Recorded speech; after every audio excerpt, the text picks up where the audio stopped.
and you find the activity sheets and the coloring things on that table over there, those are for you.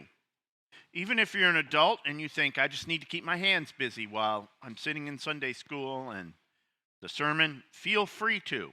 Won't offend us in the least. I know that, actually kind of occupying your hands frees up 50% of your brain to learn more. So, but noise doesn't help. I don't know. Did it break? No? Okay. Well, that's good because that leg cost a lot of money and a lot of pain. It's save the leg. There you go. We're going to start out today in Hebrews chapter 10, but we are actually continuing the set of lessons that we have been on, and we're going to look today at a different portion of the law, going under the guise that God pities us like a father pities his children. And in so doing, he teaches us the way a patient and loving father would teach his children. Now, I don't want to go too far off the rails today or off the lesson today, but I do want to point out how awesome a thought that really could be. For instance, the difference between us and God, when you consider God's intelligence, God's intellect, and our intellect, God's creativity and our creativity, the difference between us and God is so much greater than the difference between us and a dog. And you look at the way we feel about a dog. We know that the dog won't live as long as we live. And we pity it, but not like we would pity a child. We pity it the way we would pity a pet. And yet God doesn't pity us like we would pity an animal who is beneath us, even though we are far, far beneath God.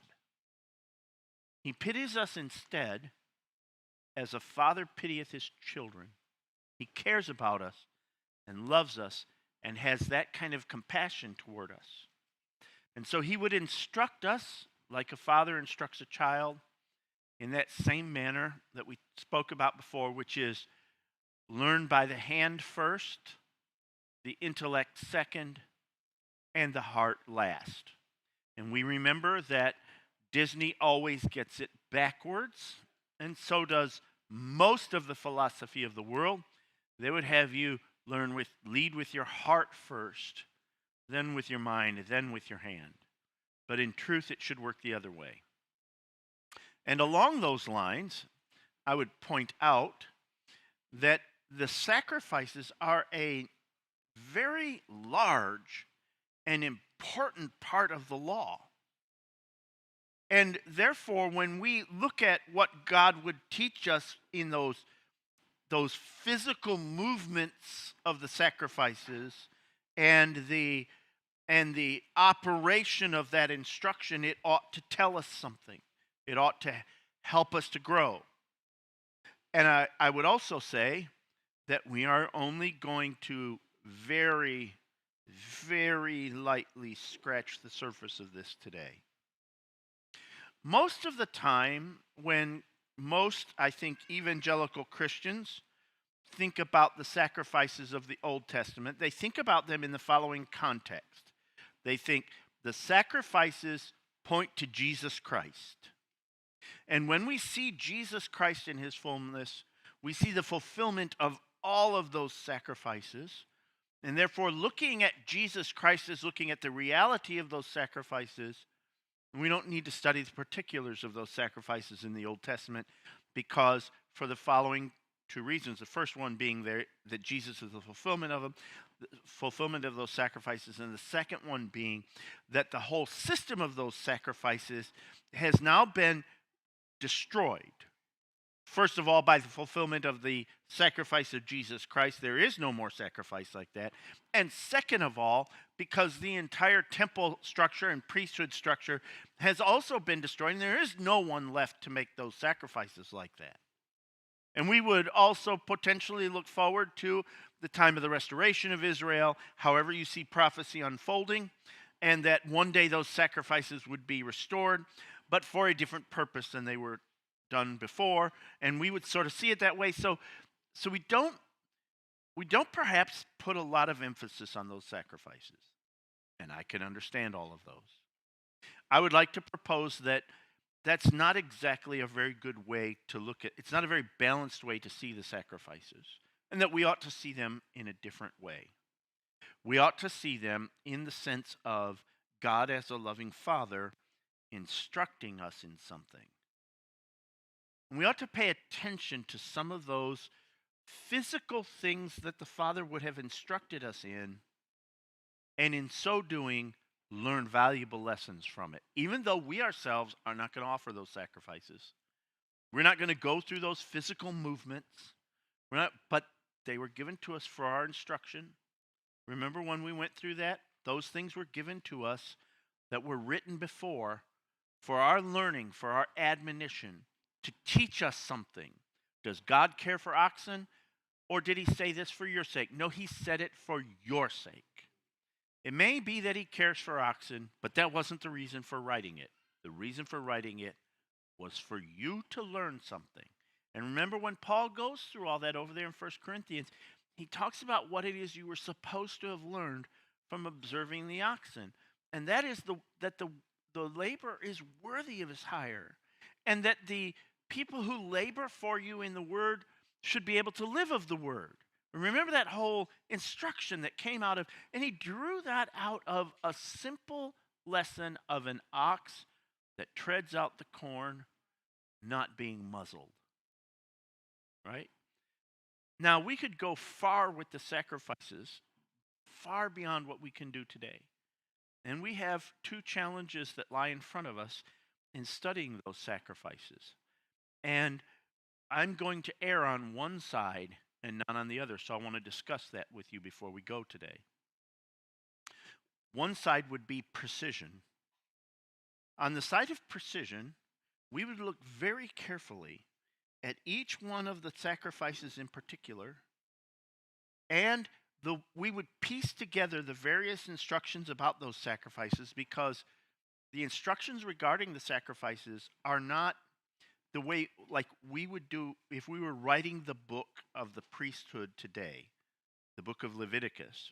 We would, for our purposes as modern Americans, we would rearrange the material considerably. We would take a sacrifice and all the things regarding that sacrifice, and we would lay that out together so we could see stepwise how it's all supposed to be done. When you look at the book of Leviticus, it's not laid out that way. You get some sacrifices by type, and then you get some instructions for what to do with sacrifices of that type. And then later on, you're going to get some general instruction of what to do with all sacrifices, regardless of the type. And it kind of skips a little bit over those things. It takes a little while for us, in the way that we think today, to digest that material. And so if we were going for precision, this would be a rather long study, and we would dive deep into all of those, rearrange the material for our understanding, and then pull out the lessons from it. The other side is accuracy. And on the accuracy side, we will skip a lot of the precision. And so we will make some statements and observations about them. We will cover it at a high level that will get us close to the truth, but we're not diving into the particulars. It's a shame in a way that we're not diving into the particulars, but that would take a very long study. We would become experts in the sacrifices in order to get very precise in that. But that would be, again, long and involved, and we're going to do this all in one day, and that's going to be a challenge for us, right? So we're going to skip almost all the details. We're going to skip in order to kind of get to the heart of the matter for a moment, right? And if you thought about this for a minute and you were to look at you were going to teach the sacrifices as a college course, you might want to start that way, right? You might want to start with the overview, the accuracy view, covering the top, and then later on diving into the details. I don't have any plans of later on diving into the details for you, and I would make the admission early on that I'm not the expert in it. I haven't spent years diving into the sacrifices and all the places that they occur in the scriptures. So going into the details has never been my desire with the sacrifices, anyhow. Although I find some of those details extremely fascinating. God's reservations for himself, his reservations for the parts of the sacrifice he reserves for himself, the parts of the sacrifice he reserves for the priests, and the parts of the sacrifice he reserves for the one offering the sacrifice. Those are fascinating things. And they tell us something about how we involve ourselves in sacrifices and how others are involved in that sacrifice and how the sacrifice is never really a one-sided thing. We'll cover a little bit of that today because I think it's an important point for us to note for accuracy's sake. But I want to start today in Hebrews chapter 10, and we're going to read verses 1 through 13. And we're going to ask some interesting questions to start out. So, verse 1, for the law having a shadow of good things to come, and not the very image of those things, can never, with those sacrifices which they offered year by year continually, make the comers thereunto perfect. For then would they not have ceased to be offered? Because that the worshippers once purged should have no more conscience of sins. But in those sacrifices there is a remembrance again made of sins every year. For it is not possible that the blood of bulls and goats should take away sins. Wherefore, when he, and if you'll permit me to pause for a moment, this he is referenced through a long study that leads up to chapter 10. He is our great high priest who did not need to offer for himself sacrifices first as other high priests did, but was himself perfect and didn't need to do that, and was the only effective high priest on our behalf. That's the he's talking. So there's a lot of context poured into those two little letters right there, he, that's built up in this entire book up to this point. Okay, so I want to kind of pull all, if you're familiar with the book, if you're not familiar with the book, you need to read it, and if you are, pull that context into these words for it, right? So, wherefore, when he cometh into the world, he saith, sacrifice and offering thou wouldst not, but a body hast thou prepared me. In burnt offerings and sacrifices for sin, thou hast had no pleasure. Then said I, lo, I come. In the volume of the book it is written of me, to do thy will, O God. Above, when he said, sacrifice and offering and burnt offerings and offering for sin thou wouldst not, neither hadst pleasure therein, which are offered by the law. Then he said, lo, I come to do thy will, O God. He taketh away the first, that he may establish the second. Pause there for a moment before we continue reading. I want to make an observation of the structure of this passage. So what he's done so far in this chapter is reference all the things that he's brought you up to at this point, and he starts out with that 4, kind of bringing all that's come before and giving you the support for that argument of Jesus as the high priest. And he's saying, for all of this stuff being true, the law had that shadow of things to come, and he, when he came, and he gives you those instructions. Then, in verse 8, he recapitulates all of that for you in order to build it all in your mind to get to this sort of conclusion that he's driving toward, right? When he said all that, right, by the which he says all of those things being true, when he said all of that, Lo, I come to do thy will, verse 9. He, he did all of that so that he could force an issue, so that he could do a special and important work. And I want you to notice what that special and important work was. He said, take away the first, establish the second. He went through all of that so that he could take away the first and establish the second. What is the first? Please? Why don't you use that? Blue. The first pact or testament? The first testament. And what is the first testament? The one with the law. The covenant with Moses. He remember, Paul has done this interesting thing in Hebrews where he has been going through first and second, this old and new, first and second, older and now better, the second. And he did it in the beginning under one term. Do we remember what the first term was he used for this?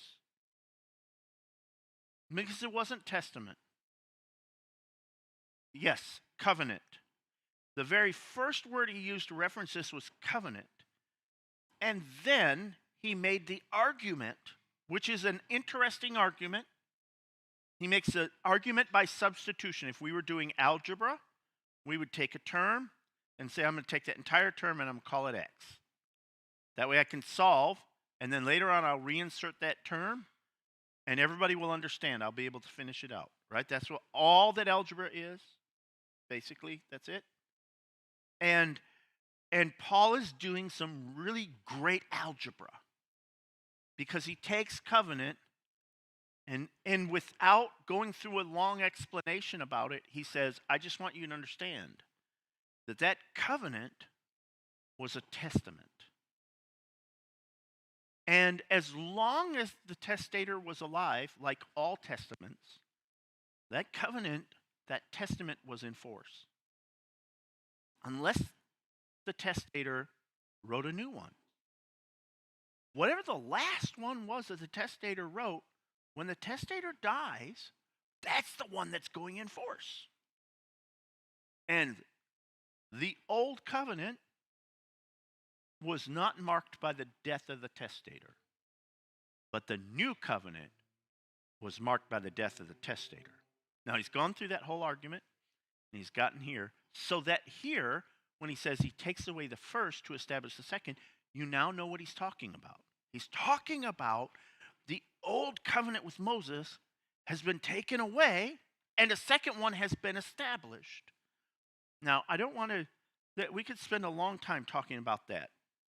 But I think it's important when we go to the sacrifices, because for us, we have this tendency to be somewhat dismissive, and I don't want us to be that way with this.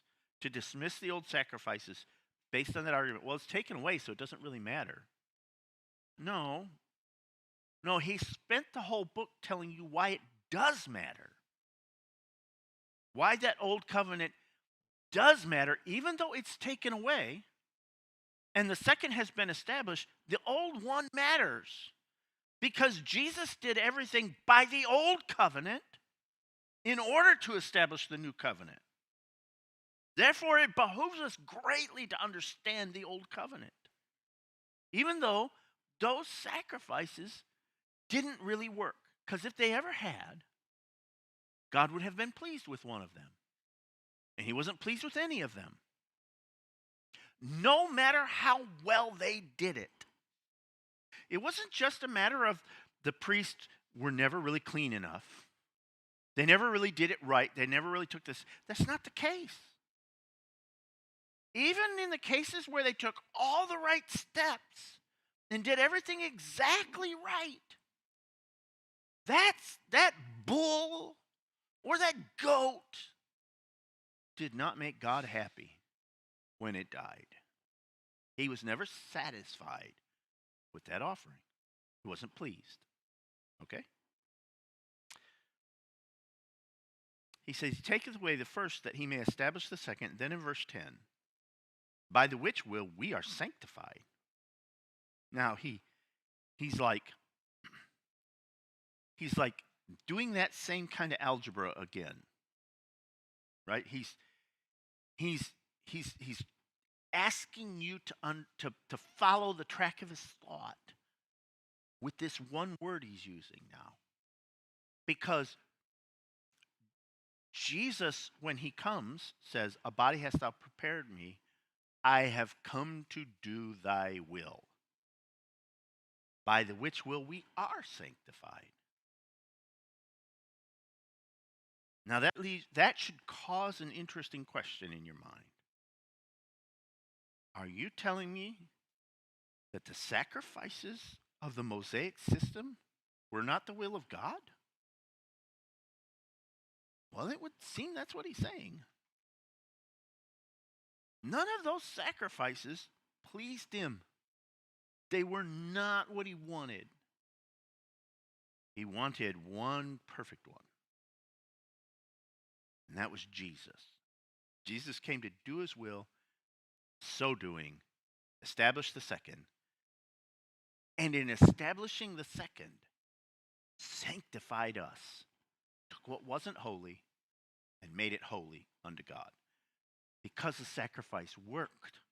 Right? Not like some cars work and some cars don't. But worked in the sense that all of the old ones had one major flaw, that they could not please God. But the sacrifice of Jesus didn't have that flaw. It truly pleased the Father. Now, all that other stuff is secondary. I want you to understand the way Paul is building this passage is building to a point, not walking away from a point. The point of this passage is not that we have now had our conscience cleansed from sin. That is the secondary effect. He starts with the secondary and goes to the primary point. The primary point is God was pleased with the sacrifice of Jesus Christ. Jesus came to do the will of the Father and did the will of the Father. All the rest is the effect of him doing that will. We are sanctified. Our conscience is cleansed. We should have no more conscience of sin. The sins of the past are truly dead to us in a way they could never be under the Mosaic covenant. Then he says, so I'll read verse 10 entirely. By the which will we are sanctified through the offering of the body of Jesus Christ once for all. And every priest standeth daily, ministering and offering oftentimes the same sacrifices, which can never take away sins. They never could. But this man, after that he had offered one sacrifice for sins forever, sat down on the right hand of God, from henceforth expecting till his enemies be made his footstool. So this should force a set of questions in our mind. And I don't blame you if it doesn't immediately force that set of questions in your mind, but it ought to. And it ought to force this question in our mind. Why did God institute a sacrifice for sin that could never work? Why did God have a sacrifice for sin when that sacrifice for sin that God instituted would never ever succeed? You could offer all the bullocks you wanted to, offer all the goats you wanted to, sacrifice all the turtle doves on earth if you felt like it. And it would never work for your sin, not even one time. Why would he do that? Yes. Red. Maybe to symbolize what Jesus would do? Okay, so that is our common response, and it's not that that's false. It is to symbolize what Jesus would do. And the more we study those sacrifices, the more we learn about what the sacrifice of Jesus Christ accomplished. But for those who had just come out of Egypt and are hearing this sacrifice for the first time, and are making this sacrifice for the first time, what did they get out of it? Because they don't know about Jesus. It's a real challenge for those who are in our position on the timeline and have seen the fulfillment of all these things to sort of take ourselves back to the time when they weren't fulfilled and live under that mindset for a little while. But one thing we can do is we can say, if God wrote them for our admonition, what were we supposed to learn from it? Why did God do it for them? Yeah, to point to Jesus. But there's another reason. There's something we are supposed to. Why did God say, thou shalt not muzzle the mouth of the ox? Well, we're supposed to learn something from it. And they needed something from it too. All their oxen to be healthy? I don't think so. They're supposed to get something else from it. Same kind of thing we're supposed to get from it. If you're not supposed to muzzle the mouth of the ox, well, that tells you something about everybody who does something for you. If the ox can't be muzzled, well, then what about the servant? What about the child? Shouldn't even the servant then, who's a person, not an ox, not a dumb animal, but a living, reasoning, breathing human being, shouldn't they receive a blessing from the work that they do? Absolutely. That's something under the law that should have been obvious. How about this? Let's go back and look at a few of these for a minute, shall we? Look at at sacrifices. Now, like I said, I'm going to sort of group and manage these a little bit in a gross fashion, but it'll be helpful to us, all right? Generally speaking, there's basically 5 kinds of sacrifices. I'm going to list some of them out a little separately for us, right? There's the burnt offering, the general propitiation for sin, the general sin offering, which was a burnt offering, right? And no one got any part of that offering. That was a whole burnt offering.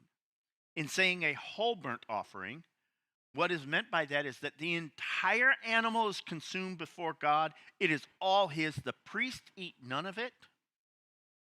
The penitent, the offer it, gets none of it. God gets the whole thing, right? It's all his. One kind of offering. You're going to find that in Leviticus chapter 1. Now, I'm going to give you some general references in case you want to look at it later on. Again, the book of Leviticus is not as orderly as it's not ordered the way we might put it today, so you're not going to read it and find, I've learned everything I can because I read chapter 1, so I know everything about the burnt offering. In fact, you're going to have to read chapter 1, chapter 6, chapter 7, etc., in order to get all of that about the burnt offering. But you'll get at least a good piece of it in Leviticus chapter 1. There are other kinds of sin offerings, especially for specific transgressions and for those transgressions that are committed when restitution is not possible. Now, under the Levitical system, there is a whole system of restitution that should be entered into first, and then the sacrifice second. Or if there's no possibility of restitution, there are sacrifices for sin when that is not possible, and you're going to find most of those in chapter 4 of Leviticus. For those kinds of sacrifices, God keeps all the fatty portions. The fat is the Lord's. He keeps all the fatty portions. The remainder of the animal that wasn't the fatty portions were to be consumed within the court of the tabernacle by the priests. It didn't leave the tabernacle. It was consumed on premise by the priest, and the penitent got nothing from it. No part of that sacrifice at all. There's a third kind, which is a trespass offering, which is an admission of guilt, if you will, meant to atone for specific transgressions when it's possible. And there were computed damages that in this offering. So it wasn't just a general offering, it was an offering in which you admitted guilt for something specific. Then you went to the text. We would think of it today as a table. You go to the table, you read down until you find the sin that equates to what you did. And then you read over and you find out how much you have to offer as a result of that. It's a tally system like that. Generally, meat, an unblemished male or female ox, sheep, or goat. I'm sorry, always a ram, if I read across my table. And God's portion was all the fatty portion. The priest's portion was the remainder after what they took out what belonged to the Lord and burnt it before him, and it had to be eaten on premises. That is Leviticus chapter 5. There are peace offerings, of which there are really 3 or 4. It depends on how you look at it, and different scholars see it a little bit differently.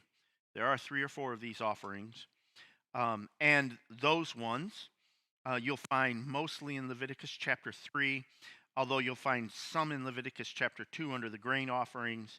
And those were, I'll go through the different types of peace offering in a minute, but those ones were essentially animals, ox, sheep, or goat, depending on who you were in society and how wealthy you were. And those were offered in a specific way. I'll cover that in just a second. Or they were other kinds of things like the grain, or other kinds that could have that didn't have to necessarily be unblemished. They could be minor imperfections in the animal. It wasn't like the sacrifice for sin that had to be completely unblemished. They could have some blemishes on them when you took them in for these kind of offerings. Also included in this is the grain offering, which is a type of peace offering. The grain offering was an offering of first fruits.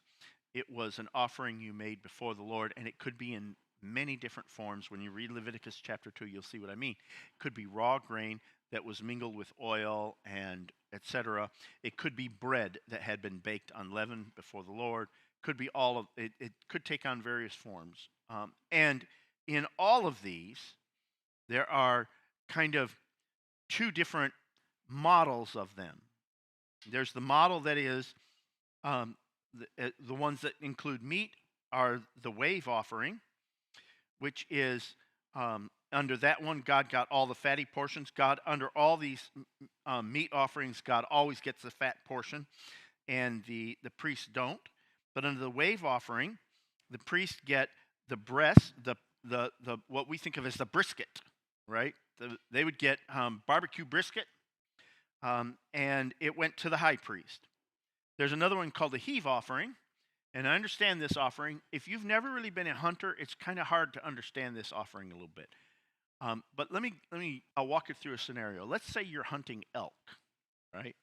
So you're going to go out with your bow and arrow or your shotgun, your gun, your high caliber gun, and you're going to shoot an elk, right?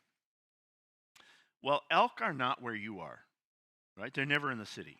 Elk don't wander down the street of town. Deer do, but elk don't. They like to be out in the middle of nowhere. And when you take down a bull elk or a trumpeting elk, you're taking down an animal that weighs in excess of 400 pounds. I know a guy who shot one and it weighed probably 700 pounds. They're not a small animal. You are not packing it on your back and walking out with the thing on your shoulder. Even if you try to dress it out, you're only going to take out, 150 pounds of internal organs, if that? There's no way you're strapping that thing on your shoulder. You're not going to put it on a litter and drag it out either. It's too heavy. So what the hunter does is he takes a couple of trophies off of it. Usually takes the haunches and the head. Leaves the rest for nature to consume on her own. The haunches alone can weigh up to 250 pounds. So oftentimes they take only one because that gives them something reasonable to carry, and the head, and they pack that meat out and they eat that. Unless you can get back there with a vehicle and take it, but most of the time not. I know some hunters who only take the trumpeting teeth and the rump off of it, and that's it because they can't carry anymore. When you're talking about really big animals, you're talking about a lot of meat. And therefore, in the heave offering, what was left to the priest was essentially the right foreleg. And it was to be eaten in any clean place that the priest could take it to. And this is called, you might not be surprised now by the term, heave offering. Because if you take the right foreleg of a large ox, you're probably talking about 150 pounds of meat right there. That's not a small leg, right? It's not like a leg of lamb, right? A big ox might be this high at the shoulders, and you're taking that entire right front leg with all the muscles that are attached to it. That whole musculature is a lot of meat. And he could eat it in any clean place that the priest chose. The remainder, the rest of it, was to be eaten by the penitent in the court the same day. Now just imagine that for a moment. You have a heave offering, a type of peace offering. You need to go to the temple with an empty stomach because you're going to eat a lot of meat today. This is an important part of the sacrifice. Not only did the priest eat, God got his portion, you got your portion. And the same thing, by the way, with the wave offering, you were responsible for eating a significant portion of that offering yourself. Isn't that a weird thing now? Isn't that a strange set of offerings? But I want to talk to you about the purpose of these offerings for just a minute, because that's really what I want to study, as well as kind of the mechanisms, but just in general. Let's talk about the ones that surprise me the most, and I hope they surprise you. The peace offering. I love this concept. What a great concept. When God gives you an unexpected blessing, you should make an offering. Why would you do that?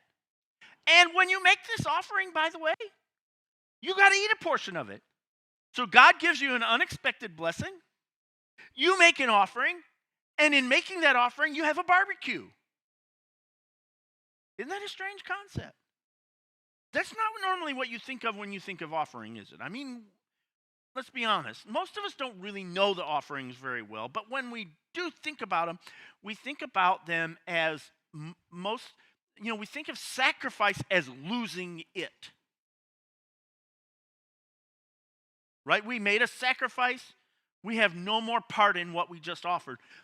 But that isn't actually so for the majority of sacrifices. It is not so that you have no part in it at all. Now, for the sin sacrifices, that is true. But the sacrifices for thanksgiving, the votive offering, which is for a blessing already granted that you've been praying for, or a vow that you make, or to express a free will offering that just says, you know what, this has been such an amazing year. I need to make an offering to God. And by the way, that means I'm going to have a barbecue. It means I'm going in the temple, and when I leave, I'm going to be stuffed full. And it's going to be good meat. Not exactly the way we think about sacrifices. Like I said, when we think sacrifice, we mean we think I give it up. Not I'm forced to retain a part of it.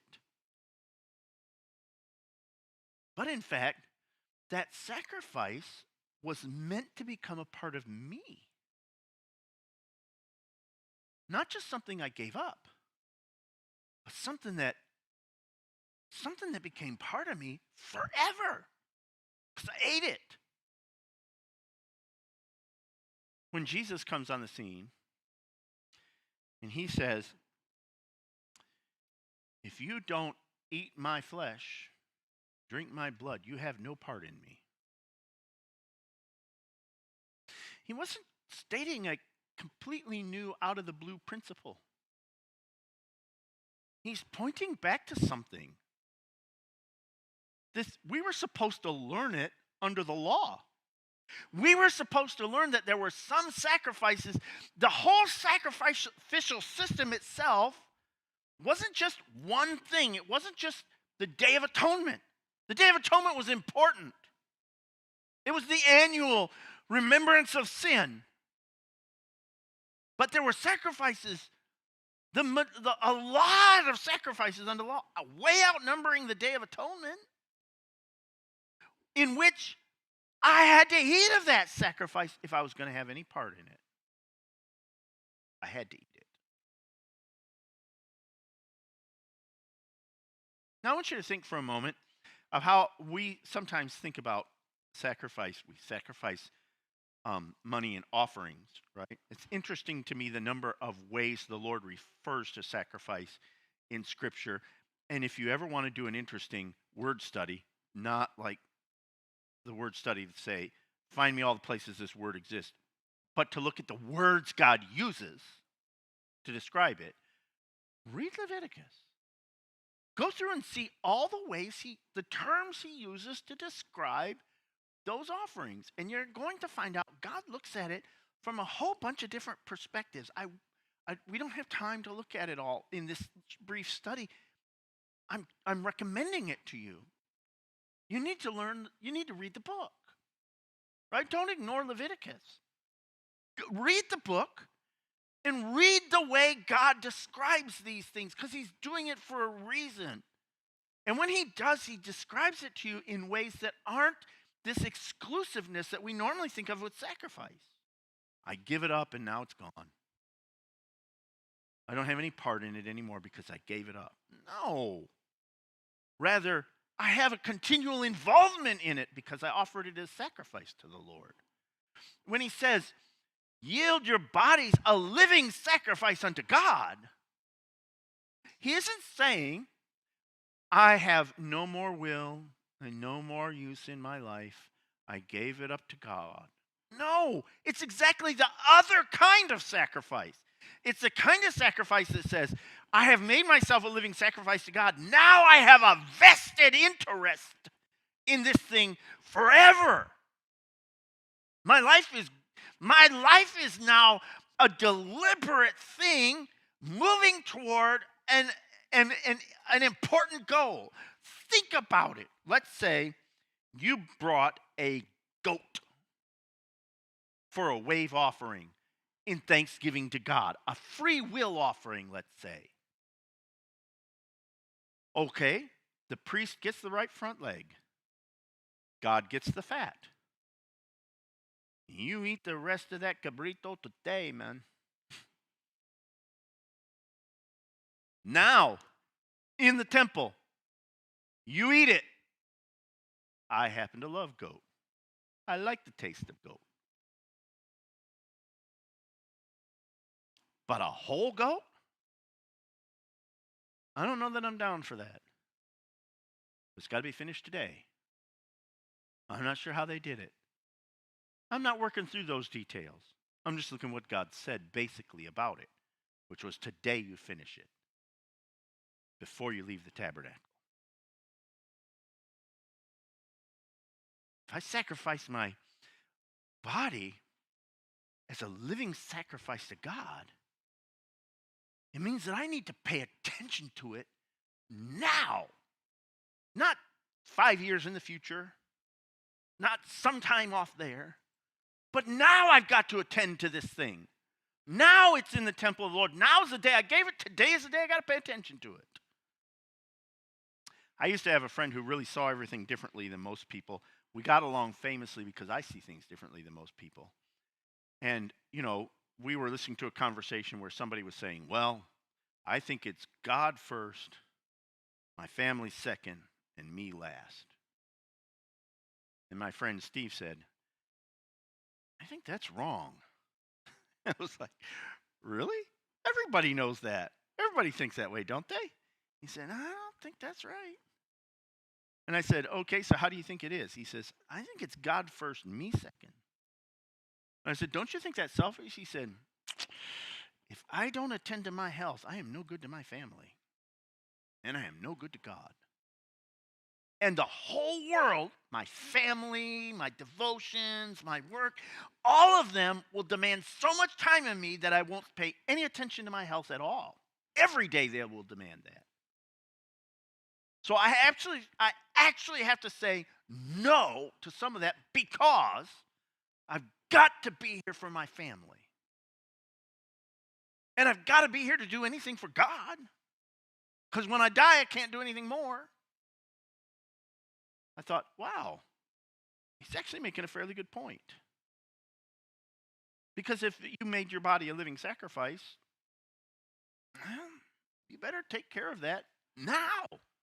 You can't wait 70 years to figure it out. Can't quit smoking next year.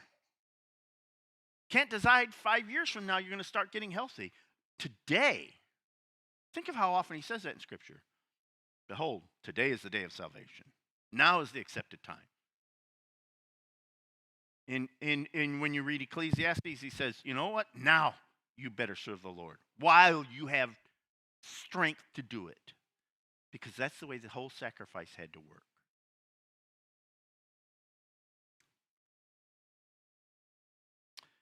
Hebrews 13, verses 10 and 11 say, we have an altar whereof they have no right to eat, which serve the tabernacle.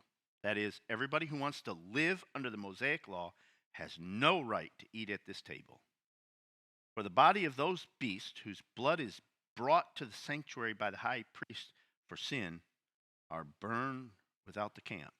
An interesting principle of sacrifice. The principle of sacrifice was those burnings aren't done. The remainder of the carcass had to be burned, and it wasn't done within the camp. It was done outside the camp. And essentially the argument he's making here is the camp moved. And everything under the Mosaic law is outside the camp now. And they don't have a right to come into our tabernacle under the old covenant. Because now we eat a different thing. It's not like we don't have a table. We do. It's just not that table. It's a new table that we're required to come to the same way they were required to go to the old table, but we're required to come now as living sacrifice. Acceptable to God. Attending to it the way they had to attend to sacrifice daily.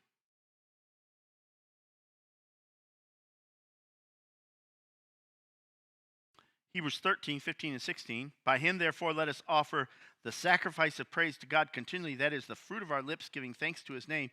But to do good and communicate, forget not. For with such sacrifices, God is well pleased. You know what communication is, right? Taking care of other people. God is pleased. That's a sacrifice. But it's not a sacrifice where you don't have an involvement. It's a sacrifice where you have a high involvement in it.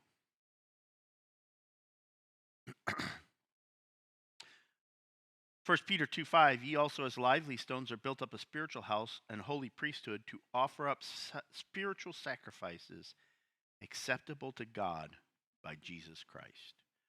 Notice that same connection of living sacrifice.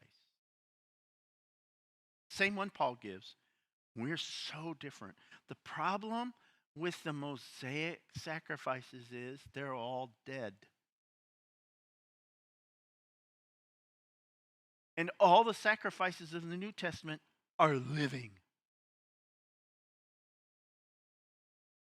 Jesus was the last sacrifice of the Old Testament and the first one of the New Testament. He's both. He was the last of the old in that he died without the camp on Calvary, outside the city. He's the first of the new in that he's ever living and making intercession for us. He is both of those things. But we are not the sacrifices of the old. We are the sacrifice of the new, a living sacrifice to God. Fascinating. And if so, well then, what are we? How do we see ourselves? Do I see myself the way the sacrifices of the old did? Let me walk through it. The burnt offering, dead and offered to God in its entirety. Am I that? Am I that? Yes or no? I am. Sorry. I am.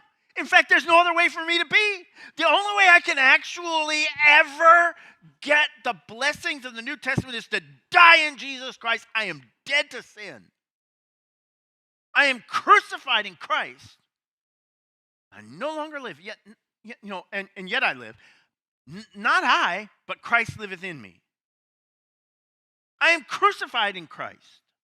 I had to die. Romans 7 ends out with that thought, right? I had to be a death.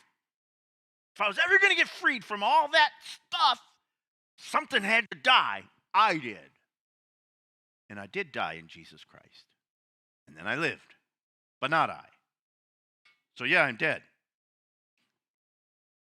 And guess what? All the remainder goes to the priest. Yet not I, but Christ. The offering for sin.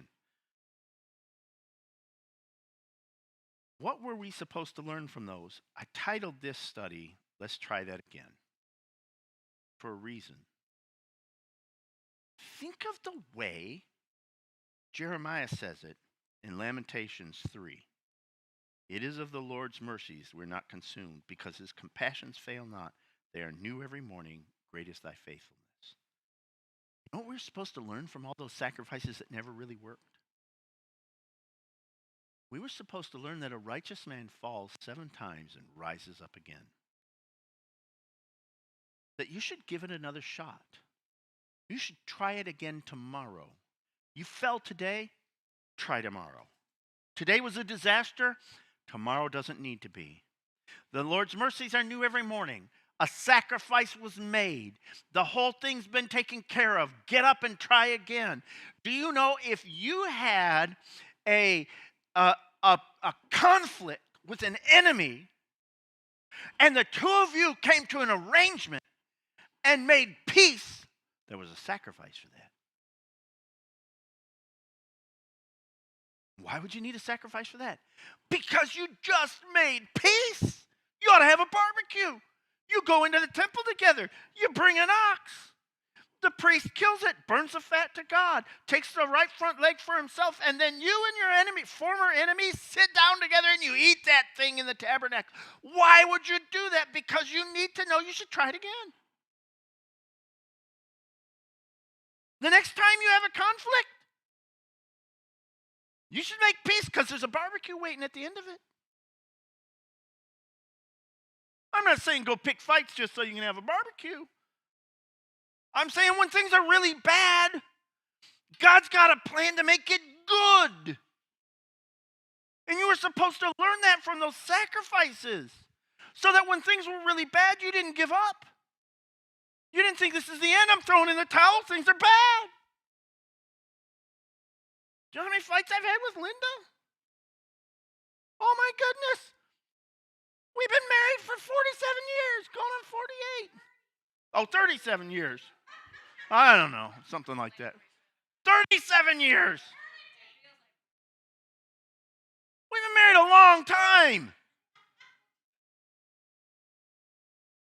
We've had some serious fights.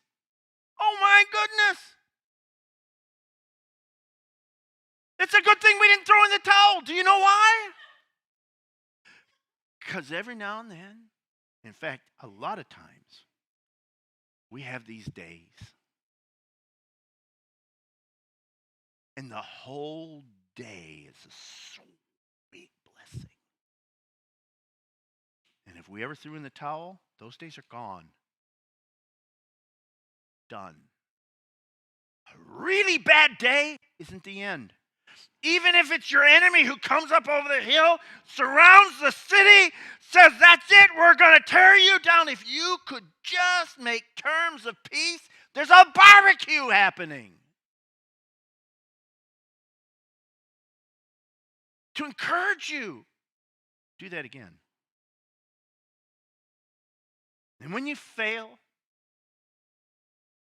then you fail God, and you fail your own aspirations of yourself, and you fail everything else in life, there's a sacrifice for that. And at the end of that sacrifice, there's a barbecue to be eaten. And there's a reason for that. Because food is a comfort in times of disaster. You need to learn. How often does God have to tell you things like this? Oh, taste and see that the Lord is good. So that you will get it into you that this is not the end, no matter how bad this looks. Even if it's days, weeks, months, or years. The day God fixes it, think of how great that thought is. A sacrifice for an unexpected blessing. Because I was just sure the disaster was going to keep, and all of a sudden, one day it changed. I've had that in my life. A disaster I was sure I was never going to recover from. I thought for all the world I would never see happy days come again. Then one day the phone rang. And one phone call changed it all. And within 24 hours, my disaster had turned to joy.